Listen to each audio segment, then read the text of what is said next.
प्रणाम विद्यार्थी मित्रों।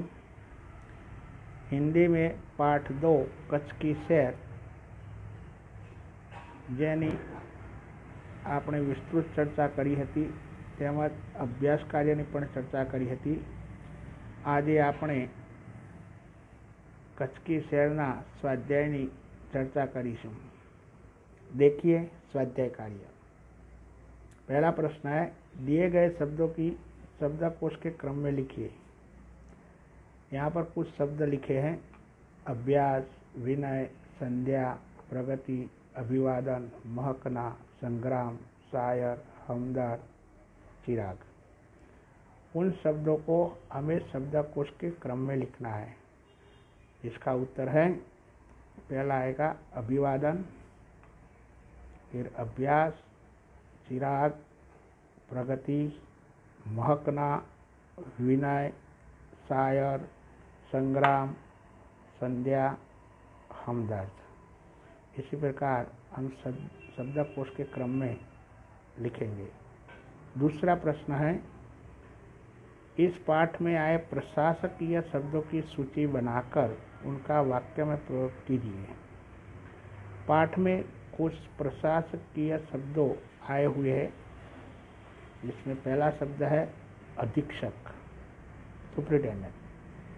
वाक्य है, मैं थाने में जाकर अधीक्षक से मिला।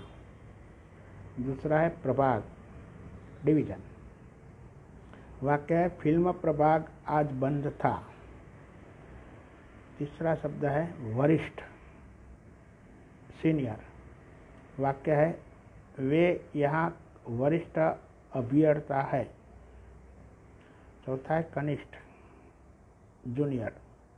वाक्य है, कनिष्ठ अधिकारी योग्य व्यक्ति है। पांचवा है सचिव, सेक्रेटरी। वाक्य है, मंत्री ने अपने सचिव को बुलाया। इसी प्रकार हर एक प्रशासकीय शब्दों को हमने वाक्य में प्रयोजित करना है।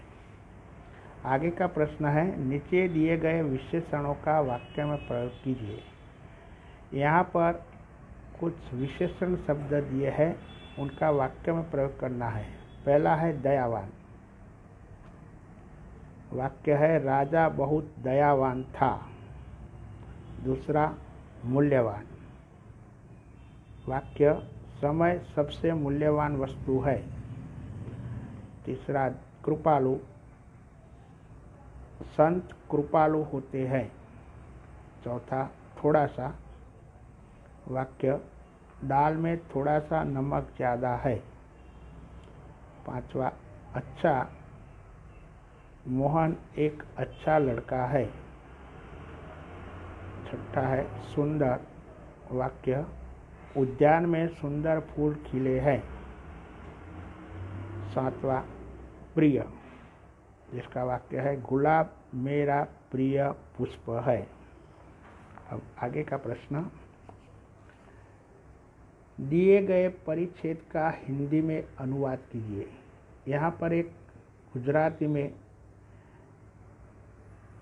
परिच्छेद दिया है, उनका हमें हिंदी में अनुवादन करना है। હિરણ નદીની પશ્ચિમ બાજુએ સુરતદાદા વિદાય લઈ રહ્યા છે। સંધ્યા ટાણે પંખીઓના ટોળા પોતાના મારા વણી ઉડી રહ્યા છે। ભેંસોનું ખાડું અને ગાયોનું ધણ પોતાના માલિકના ઘર વણી વળી રહ્યા છે।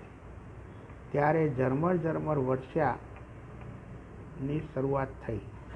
સૌ અસહ્ય ગરમીની પીડામાંથી મુક્તિનો આનંદ લઈ રહ્યા હતા। માત્ર માનવ જ નહીં, પશુ પંખી અને જીવજંતુ પણ શાંતા અનુભવવા લાગ્યા। આ ગુજરાતી અનુવાદનું આપણે હિન્દીમાં ટ્રાન્સલેશન કરીશું, अनुवाद કરીશું।